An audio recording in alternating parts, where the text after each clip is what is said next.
Good morning. My name is Matt Johnston, and I am the student pastor here at North Metro Church. And today, we're going to jump back into our series, Jesus is Better. And this series has been an almost year-long journey we've been on together through this brilliant, incredible work called The Letter to the Hebrews. If you have like a favorite show, you know that like if it goes for like 7, 8, 9 seasons, like it's got some run to it, that last season's really exciting. It's like the epic conclusion, the crescendo to the show. These next 3 weeks, it's like the epic conclusion of this incredible work. So we're excited about it. Hope you guys get excited about it. And specifically today, we're going to hop into chapter 12. But here's what I want to do. Because we've been out of this series, I don't want to just dive into chapter 12 without any kind of context or having you guys even remember what we've talked about. So I want to give you the big picture of this letter to the Hebrews.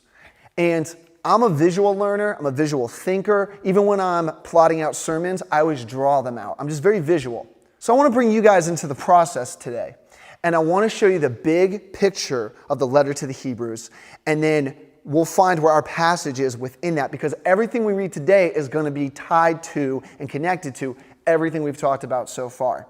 And so I wanted to try something a little unique and a little creative visually. I'm actually going to show you my sermon prep process, and we're going to kind of draw the passage out together, and I'm going to kind of Bob Ross it on this iPad, and we're going to see how it works. So we got the title, Hebrews. I apologize in advance for my handwriting. So Hebrews was written by, well, your guess is as good as mine. Nobody really knows. Some people ask, is it Paul? Maybe? I don't know. Is it Luke? Who knows? There's a couple other guesses. Some people believe it could have been a woman who wrote it. Man, so I gave her a long neck, and okay, here we go. And her hair looks like the McDonald's arches. Sorry. Oh, no, now it just looks like she got a spider on her head. Okay. So anyway, Hebrews, we're not really sure who the author is, but we do know who the audience is, and to whom is being written to. And so you got to keep this in mind. It is a group of people. It's actually many, which is the Greek word melon. And keep that word in mind because that is going to come back later. And these people are Jewish people. Now, a lot of times people say they were former Jewish people, or formerly Jewish. Well, here's the thing. They still are very Jewish. They're ethnically Jewish. They grew up Jewish. They were rooted in the Old Testament, and the author of Hebrews knows this. And so they are still very much Jewish. They might even still practice some of the Jewish holidays, observe some of the Jewish feasts. And again, they're rooted in the Old Testament. You got to keep that in mind. That changes the game. So that's the audience, and you have to remember this is a letter written to these people. So some people say the book of Hebrews. No, this is a letter. This is a communication. This was probably a two-way street between the author and the audience. And that affects the meaning too. So this is a letter that was transmitted to this group of people. Boom. Now the next thing you have to keep in mind that this letter is actually, and this is a game changer, it's one united sermon. We tend to read the Bible and read passages in the Bible like tweets. You know, just like one little part here, one little part here, one little quote here, one little part. Well, that's devoid of context. And so you don't really know like where an author's going with stuff. You don't know like in what sense, where they're trying to take things. So we shouldn't read the Bible like a tweet and just kind of chop it up into little bits. We got to see the big picture, which is part of the reason why we're doing this. Just think when you check someone's social media, there's not a lot of continuity or consistency to what they're posting. You're like, oh, silly kitty video, ridiculous meme, conspiracy theory, let's be honest, like whatever else. Just flipping through, there's not a lot of continuity or through lines. So the Bible is not that. We want to read this as one unified sermon. So let me bracket this out. It's one big unified sermon, starting with chapter 1, if you can believe, and then ending in chapter 13. Now we have to ask the timeless question, why is the author writing this letter? Why is he sending them this sermon? Well, there's kind of a two-part answer. There's an ultimate aim, there's an ultimate goal, there's kind of a destination he wants them to reach. But the author he or she actually wants them to get there a certain kind of way. And so there's a certain, in this day and in this culture, there's a certain assent, there's a certain action or belief that they're calling people to. And this is what the author of Hebrews wants. The author wants the people, they use a lot of running language throughout the book. So kind of like marathon running. So we're going to draw a little running person here. No, this isn't good. All right, cool. So, I don't know, he's stiff-arming someone. There we go. So they're running. We got a running person. Here, let me draw some arrows so we know what's happening. What's good. And so they use this running language in order to encourage the audience to, hold on to this, to faithfully follow who? Jesus. With endurance and perseverance and confidence. Those words are going to be used a ton in Hebrews. Endurance and perseverance and confidence. This is exactly what the author wants to see from his audience. And this is going to lead us to a destination, but we'll get there here in a little bit. So he writes this unified sermon, but here's what the whole sermon is going to be predicated on. Here's kind of like the foundational argument. Jesus, this is where we get the title for the series, Jesus is better. Jesus is greater. And this is actually a very popular, very common form of argumentation back in these days. There's a technical term for it, but we'll just say it's the good to better argument. So we could have this discussion today. I'm a big coffee drinker. I love it. And so if you like decaf coffee, I'm sorry. But I could say, well, decaf coffee is good. I'm not sneezing on that, nor will I sneeze in it. That's gross. But regular coffee is better. Or some of you, people in Georgia are passionate about this. Some of you would be like, ooh, I like KFC. Church's is okay. But Chick-fil-A is a superior chicken. So it's not like you're saying, you're besmirching one and saying, oh, this is terrible. You're like, no, this is good, but then this is even better. Or like, oh man, that's not the full picture. This is exactly what the author of Hebrews does. He's establishing this premise that Jesus is better. Not that the other stuff is trash or garbage or anything like that. No, Jesus actually is a fulfillment of what you like. Jesus is actually the perfection of what you know. And so this form of argumentation is actually going to push the text all the way through. It is the through line for the entire work. And even at 10, we're going to put this here. We'll get back to that. I feel like Bob Ross. We're just going to put a little 10 there. It's our little secret. All right, there we go. There's going to be a pivot point there. Now, as the author is making this argument, Jesus is better, Jesus is greater, the author uses exclusively Old Testament references and Old Testament allusions to communicate to the audience. So we'll just call these OT refs. So any good communicator does this. You take something your audience knows to teach them something they don't know. So like for students, I'm a student pastor, I make references to like Marvel movies because they all know and love those. I'll make references to sports because they're into that. Video games, that's where I draw the line. I don't know anything about those. But still, you got to know your audience to know what kind of references and allusions you can make. So or like even on my team, I love the NBA, and one of the guys on my team, my man Brian Ellison, is super into the NBA too. So when we're trying to illustrate something or make references, it's just constant NBA stuff. So that's what the author is trying to do here. And he knows his audience, right here, they were formerly Jewish in religious practice, but now they're kind of fulfilled in that, and they're moving forward from that. And so he's making these Old Testament references. And he's going to reference things like the sacrificial system, and we'll get back to that. He's going to reference things like the priesthood and different priests. Give him a big hat. I don't know why. It looks like he's guarding Buckingham Palace with this, and he has no mouth or nose. All right. So he references the sacrificial system, and then the author is going to go back and reference this tent called the tabernacle. Going to go back and reference this temple. We'll come back and talk about these. And then finally, like all these patriarchs from like Abraham, we'll just call him Abe, to Moses, we'll just call him Mo, to even King David, like their greatest king. He makes all these references. Now, he's doing all this, or she's doing all this, whoever the author is, again, in order that people may faithfully follow Jesus and get to kind of this destination. Because here's the problem that the author has perceived. It's twofold. One, the author is worried about the audience falling away. He's afraid they will fall away, or afraid that they will fall off.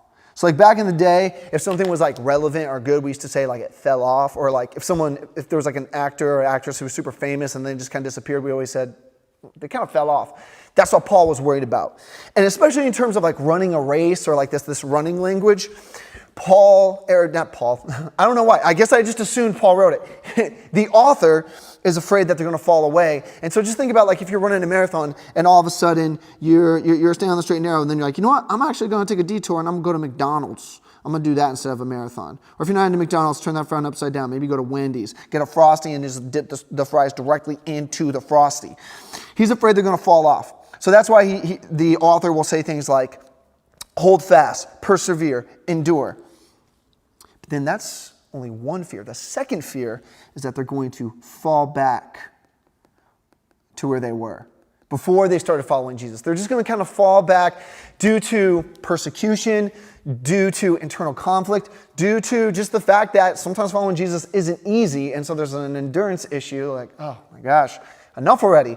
And he's afraid they're going to fall back. So as they're running the race, he's afraid they're going to either fall off completely or just fall back, turn back, and return to what they have known. And so the author wants them to know that Jesus is better, and he's going to use Old Testament references to prove this. So, for instance, with this whole sacrificial system, the author goes through and several times says, okay, you needed a high priest to kind of intercede between you and the Lord and the people. Yeah, you don't need that anymore because Jesus is the ultimate high priest. And then he talks about the sacrificial system. And he talks about the fact that it was intended to cleanse their conscience. This word is used again and again. It was just like this symbol. It was this physical representation of the sacrifice that had to be made in light of sin. It was so that the people would realize the weight of their sin, that people would feel guilt and know that guilt and sin had to be dealt with. And so they would put this animal on an altar and they would sacrifice it, and they would know, okay, that has stood in my place. That has received the punishment. That was a sacrifice. Well, in Hebrews, the author comes in and says, no. Actually, using this phrase once for all, Jesus actually has become the sacrifice once for all. And so there's no more need for this whole sacrificial system. There's no more need for the guilt that you feel and the heavy conscience. No, because of what Jesus did, dying on the cross and raising again, he became the perfect sacrifice once for all. So you don't got to keep doing all the sacrifices. Then the author talks about this tent that the people of Israel had for years called the tabernacle. And in the tabernacle, there was this curtain. And behind that was called the holy place. And they believed that's where the presence of God dwelt. And all the people Israel would have known this. And then eventually, later on in history, there was this temple. And the temple had this giant curtain too. And it had a holy place. And they believed that's where the presence of God dwelt. And so the author of Hebrews talks about holy place all the time. Well, again, Jesus is better. Jesus is the fulfillment. Jesus is the perfection. So this is what the author says. You know what? Actually, Jesus is where the presence and the Spirit of God fully dwells because he is one and the same with God. And we actually read about this in a different letter, actually from Paul. In Colossians 1:20, he says, in Jesus, the fullness of God was pleased to dwell. So again, well, instead of the temple and these holy places that they would obsess with, you know what? Jesus is greater. Jesus is better than that. And then lastly, with the patriarchs, these people that they looked up to, Abraham, Moses, David. Okay, well, pick one. Jesus is better. Jesus has perfected their works. All of those people had foibles and flaws. Jesus did not. He perfected all of their work. Everything they did was just leading to and pointing to Jesus, the epic conclusion of God's redemptive plan and story he was writing. And so it's like Jesus stands as king over all of these because Jesus is better. And so that's what we're getting at in Hebrews, and that's the point. And so in our passage, we actually are coming in today at kind of right after this pivot point. Chapter 10 is this pivot point. Almost you can think of it like a door that's kind of swung open. And the first part of Hebrews brilliantly sets up the second part. So this first part is going to teach us how to live the second part is going to teach us how to live in light of the first part. So we've already talked about, and especially in chapter 10, what Jesus has done. So we'll just draw a cross here, and what he's procured for us. Well, the next section is going to talk about the continuation of that and how we live in light of what has been done. And so in chapter 12, we'll jump right into our text here. We're going to be in 12:14, and this is what the author writes. Strive for peace with everyone, and for the holiness without which no one will see the Lord. See to it that no one fails to obtain the grace of God, that no root of bitterness springs up and causes trouble, and by it many become defiled. So let's look at the first part. Strive for peace with everyone. So here's the actual wording. I'm going to write it in Greek because it sounds really cool. All right, so ereinen, and then diokete. So it's ereinen diokete. This is actually a command. Diokete is actually an imperative. So the author is saying, here's something you want to do.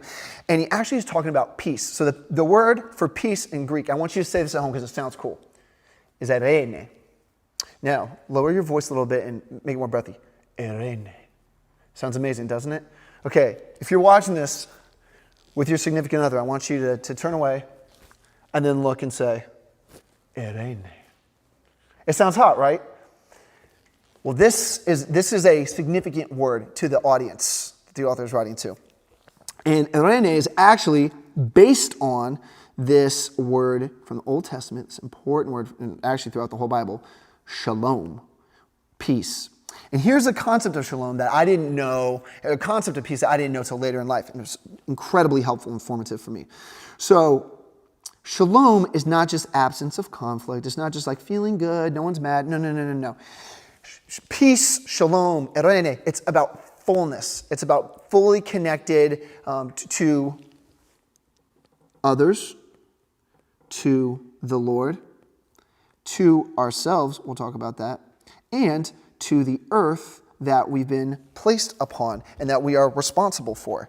It's just this like connection, this fullness. And again, this isn't something that we passively receive, this peace, this ereine. No, actually, again, there's an imperative verb here, diokete, pursue it. It's almost like you would tell a dog, like, go get it, sick him, like, go get it, pursue peace. And I love that. I love how active that is. So we're told to pursue peace. And this actually aligns with the teachings of Jesus, where Jesus says, in his most famous sermon, the Sermon on the Mount, Jesus says, blessed are the peacemakers. So central to the teachings of Jesus, and we'll learn central to following Jesus, is pursuing peace. It's important. But this is all in light, again, we have to know what's happened in Hebrews so far. It's all in light of the peace that's been made for us. So let's go back up here to the whole sacrificial system. We know that peace has been made. That peace between the Lord and with us has been made through Jesus. And so because of that, we can have peace with the Lord. We can have peace with ourselves. We no longer need to feel the guilt or the heavy conscience that the author talks about a lot.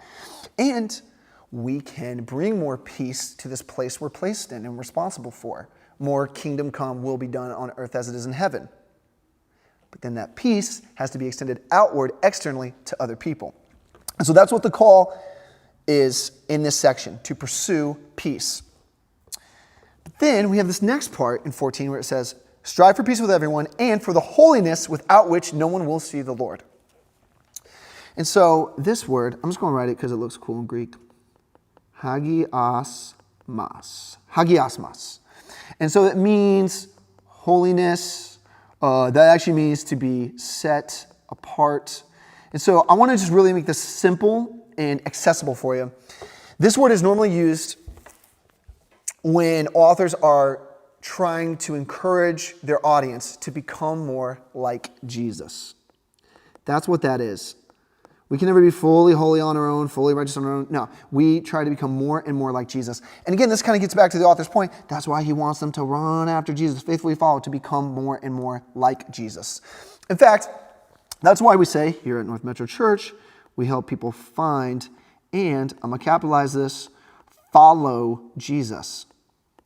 Because that is integral to the Christian life. And it's really interesting in this passage, these two things, pursuing peace and holiness, becoming more like Jesus, seem to be irrevocably tied together.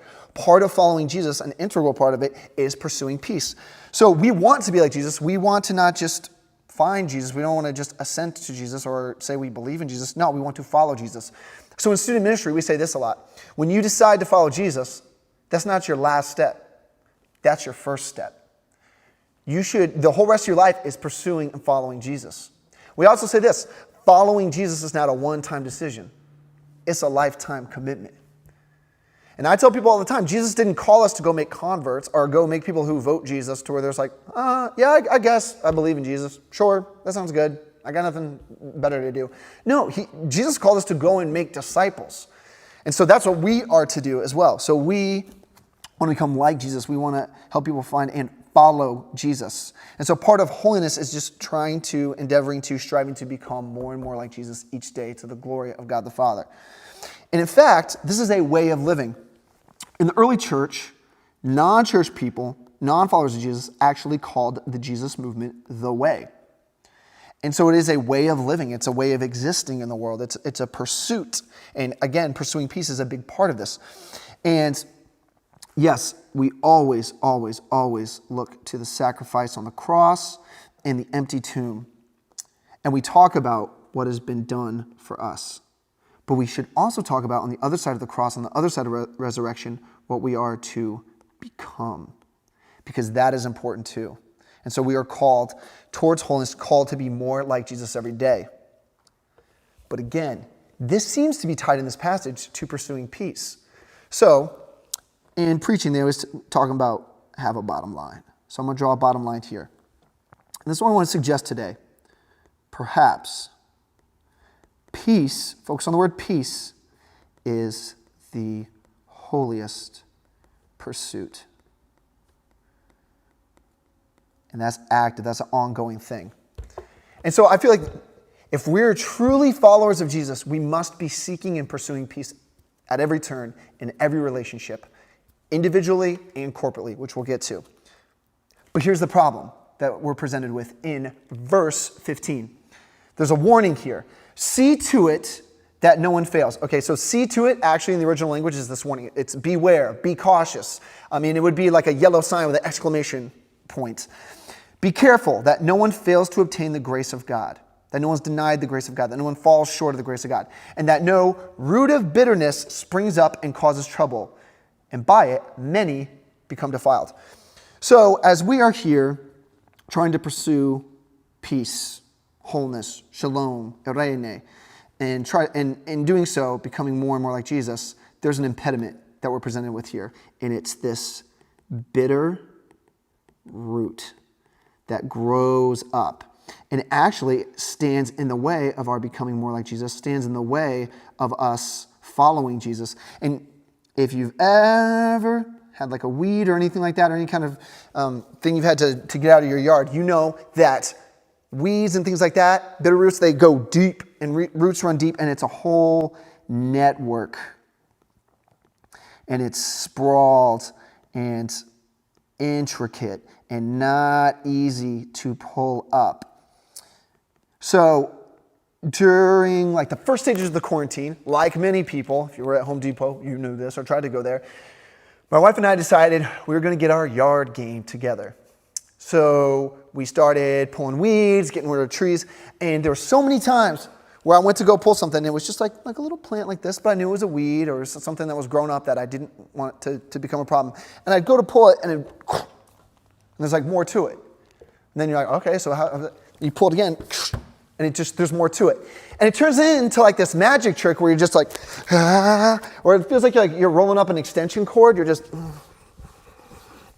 and that's what when you're trying to pull weeds, that's what the roots are like. They go deep and they go far. You almost feel like they're probably connected to your neighbor's yard, and you're pulling the whole thing. Well, this is the problem when we're trying to address this bitter root that can grow between people. Again, the author is looking at it and saying, you know what? There's something that's standing in the way. There's something that's raising up that could pose a problem. Now, getting back to our original audience, this quotation of bitter root would be familiar to his audience because this actually goes all the way back to Deuteronomy 29.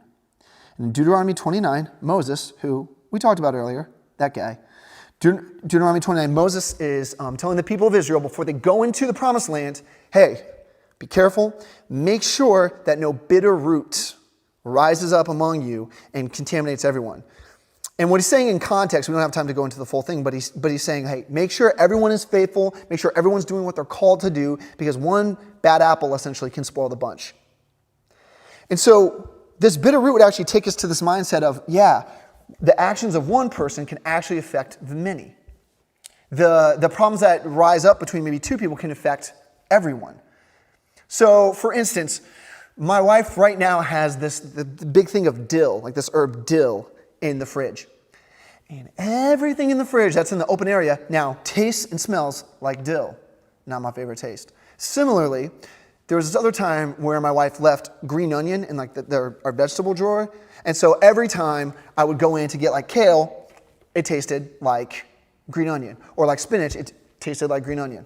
I know what you're thinking. Man, this guy's got a really lame diet. But still, everything tasted like that bitter herb or that like potent taste. That's the point the author's trying to make here. See that no bitter root rises up because it uses the word defile. It can defile and affect everyone. And in fact, the last word of this passage is the word many. And it's malone. And that's where we get back to, we talked about earlier, this collective.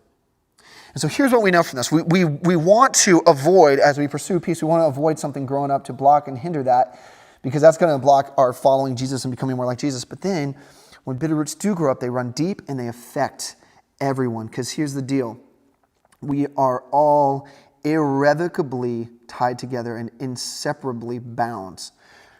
We just know this as people. And matter of fact, we've actually learned this recently on a whole new level. Let's talk about COVID-19. COVID-19 did not just happen to one person. It did not just happen to one country. It didn't happen to just one people group. No, it was a worldwide pandemic. And so what happened with one person in one part of one place affected many. We're all way more connected than maybe we even think we are. Similar thing happened recently in Brunswick, Georgia. One thing happened to one person in one place, and it infected or affected the entire nation. And so, again, we're more connected. We all felt things together. We all started talking about it. And it happened back in February, but I mean, we're just talking about it now. And so this one thing that happened in one place affected everyone. And I would argue that is good and right, and that's how things are. And we need to see that connection and not allow bitter roots to grow up. My favorite preacher all time, this might surprise you, is MLK Jr. Yes, incredible civil rights activist, but also the best preacher that I've ever read. And MLK Jr. had this incredibly brilliant quote. It's one of my favorite quotes of all time. He said, "Injustice anywhere is a threat to justice everywhere. We are caught in an inescapable network of mutuality, tied in a single garment of destiny. Whatever affects one directly affects all indirectly." And so just like the author of Hebrews knew, Dr. King knew, we're all connected. What happens with one affects everyone. And if we allow bitter roots to grow up, it is going to become a problem for everybody else. So here's what we have to do. We have to find, so let's draw off the bitter root here. We have to find whatever is growing out, whatever is manifesting here that is between us and someone else or us and other people. And here's what we have to do. We have to recognize it. But then, even more, what is incumbent upon us, especially as followers of Jesus, which is what this passage is arguing, we have to reach the roots. We got to get to the heart of the matter. And then lastly, once this happens, once these two happened, we have to remove what's going on there. We have to remove the bitter root. All right, so for those of you big picture thinkers that have been following me along, we're good to go. For those of you who like to make lists and you're like, hey, where's the list, guy? Like, what's going on here? I got my pen out and I'm ready. For you note takers, I got you. I want to give you 4 things, 4 practices to employ, 4 steps to take to help you address and get rid of that root of bitterness that can grow up between us and hinder our following Jesus. So here's the first one. Take account. Almost misspelled it. Woo! That was close. All right, so take account. Start asking yourself the question, okay, so who am I avoiding? Who do I not want to talk to? Who, when someone says their name, am I like, oh my gosh, seriously? Or who do you roll your eyes at? Or maybe on a more profound level, who, when you think about them, do you feel deep feelings of bitterness and anger and resentment? Or perhaps hurt and woundedness? Again, we have to first recognize what's standing between us and someone else or us and other people before we can even get to the roots. So take account in your life of your relationships. And again, individually and corporately. Maybe there's a certain group of people that you're like, oh, them and they. Whoa, who is that for you? Take account. And then you're going to have to do the deep work as you take account of, well, just how, again, we talked about, we have to reach the roots. How deep does this thing go? And what is this tied to? What's really at the heart of the matter? And you know what? Sometimes this is difficult. Sometimes maybe it's profitable to go talk to someone like this, like a counselor or a therapist or a pastor or someone like that to really get at the root. But you want to get rid of the root. You want to take account of what is, because you can't move forward until you do that.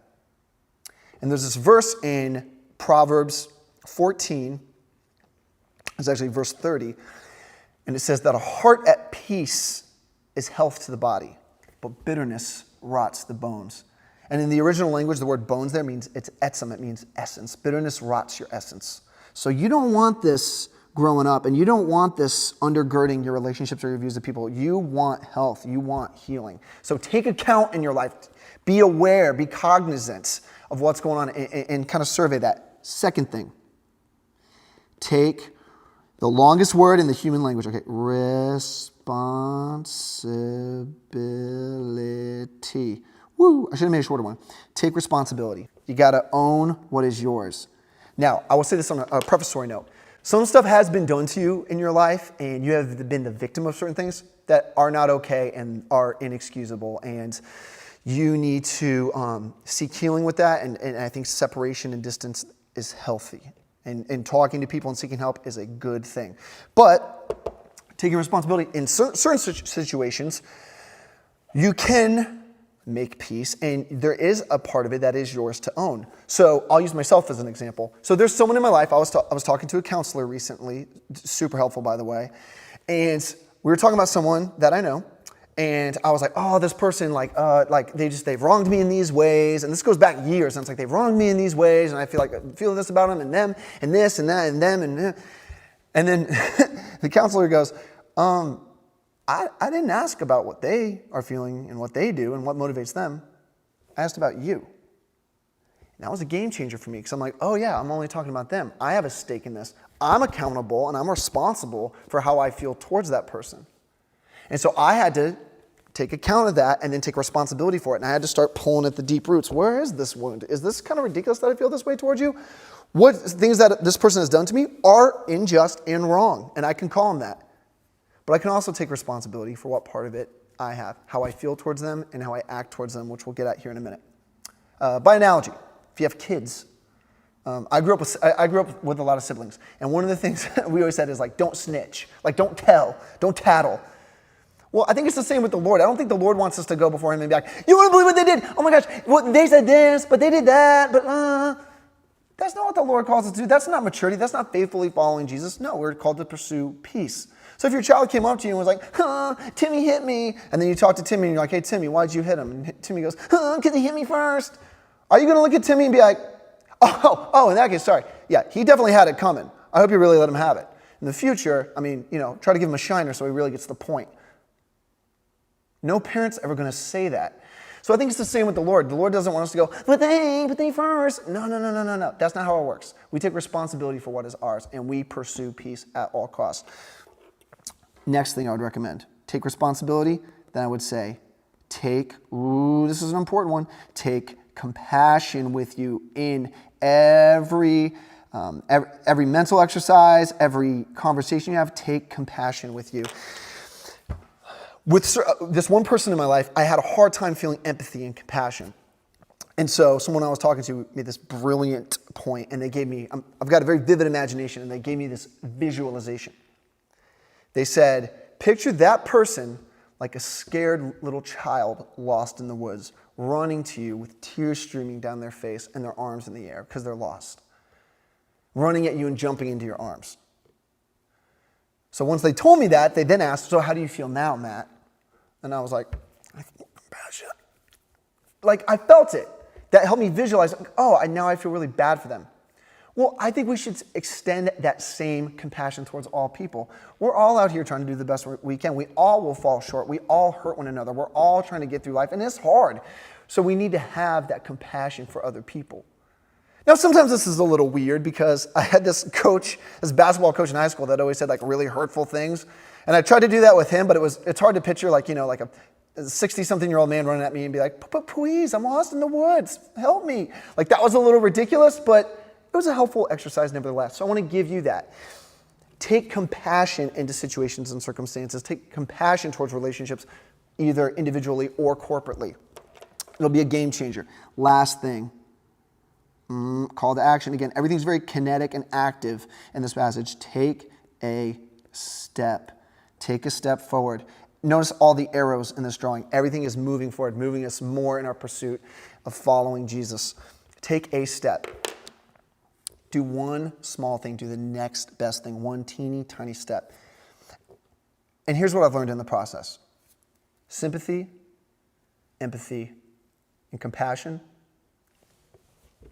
they don't cost you anything.